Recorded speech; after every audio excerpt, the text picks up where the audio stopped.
אותי שואלים מה עדיף להיות, קטנים או גדולים. יש תשובה אחת לי בראש, כשהייתי קטן ידעתי מה לדרוש, לשחק במטבועים, לאכול ים ממתקים, ממש כמו בימים שהיינו ילדים, לבנות לי רכבות ומגדל של קוביות, כמו פיטר פן צעיר, לנצח להיות. כן, אני זוכר איך הייתי קטן ושיגעתי את כולם, לא היה חמוד ממני ופתאום עכשיו נדמה לי שלהיות קטן זה הכי כיף בעולם. איך שיחקנו אצל השכנים, רצנו יחד בשדות אחרי פרפרים, ובלילה אחרי כיבוי אורות ניצחתי את כולם במלחמת קריות. להיות עם חברים, ליהנות מפינוקים, ובשבת בבוקר לישון עם ההורים, לספר אגדות, לפחד ממכשפות, ואז פתאום לבוא ולמשוך לך בצמות.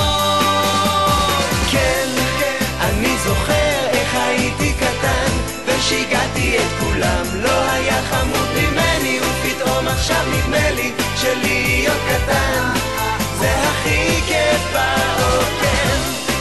אני זוכר איך הייתי קטן ושיגעתי את כולם, לא היה חמוד ממני ופתאום עכשיו נדמה לי שלהיות קטן זה הכי כיף בעולם.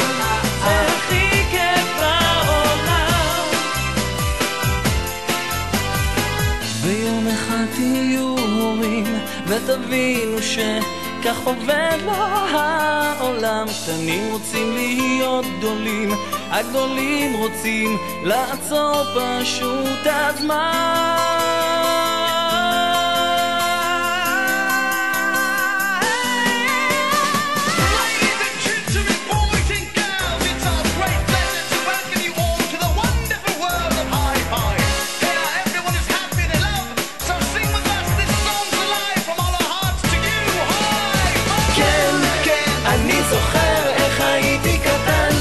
שיגעתי את כולם, לא היה חמוד ממני ופתאום עכשיו נדמה לי שלהיות קטן זה הכי כיף בעולם.